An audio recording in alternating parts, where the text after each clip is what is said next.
Bobby Durrett, Toastmasters for the Oracle DBA, Toastmasters for the Oracle DBA, Bobby Durrett. Thank you.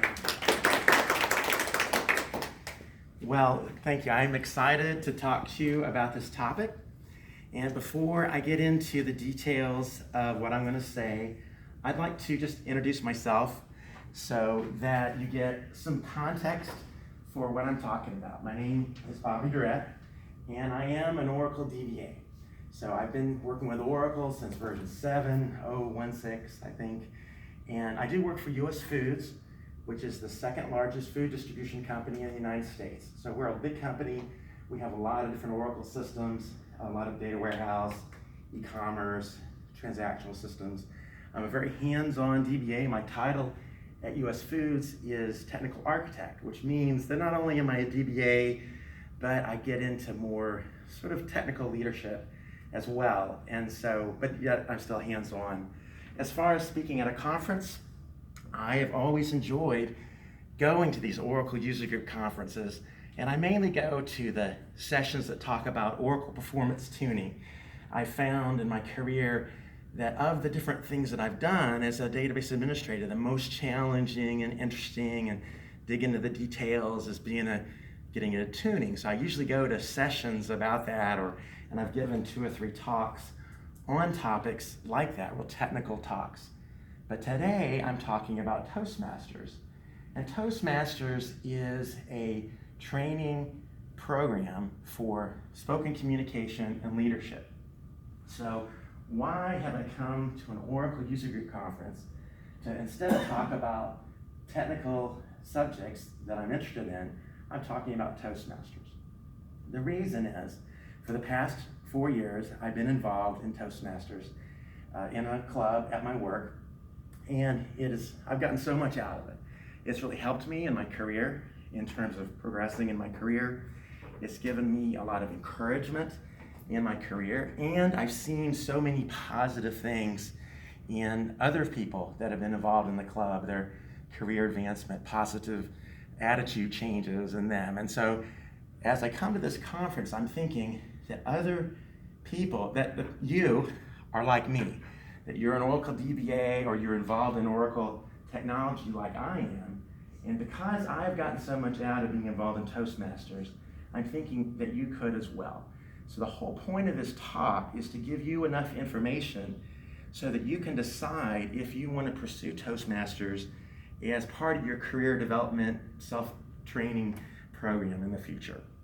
So that's why I'm here. And there's plenty of time. We have a whole hour, and this is the real talk, right? Not here. We have a whole hour. I've only planned 45 minutes or less of talking, so feel free to interrupt me and ask questions, because the whole point of this talk is to help you in your decision about what to do. So if, I've organized the slides that will come in a way that makes sense to me based on my experience for the past few years, but it might not be clear to you, so feel free to ask. There's plenty of time. The second slide is, the point of the second slide is that you may have negative preconceived ideas about what Toastmasters is like. And I'm not blaming you if you do, because I did. And so I wanted to talk about that first. Years ago, when I worked in South Carolina, a coworker of mine introduced me to Toastmasters. He recommended that I join it, and I didn't. I thought that, the name Toastmasters just sounds weird.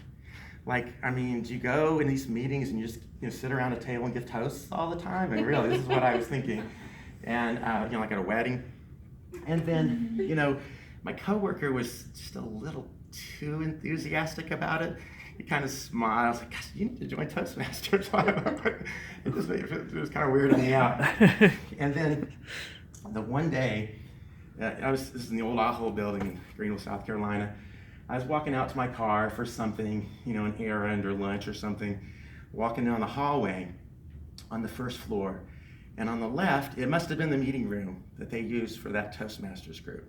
There was this banner, and it said Toastmasters and whatever else it said. It was kind of faded, and it had these little ribbons attached to it, and they were kind of old and faded, curled up a little bit. And I just thought, that is so weird. This is just a strange group. Why would I want to do that? Literally, this is the truth for me. My weirdness. So, so maybe you're like me and think, what is this group? But this picture is the picture of the banner that our group has today, hanging outside of the meeting room that we typically meet in. And the ribbons that are hung on it represent the accomplishments of the club. And I can usually barely get through the slide because I'm so proud of the things that this banner represents, the accomplishments of the people who work hard to make those ribbons, to accomplish what those ribbons represent. So I no longer think it's weird. It's an object of pride that we have this banner and this club and Toastmasters. And the rest of this talk is to help sort of dispel any preconceived ideas you might have by giving you facts about the club and how it works and how you can be involved in it. And I hope, as a result, you'll have the information you need to decide whether you want to be involved in Toastmasters.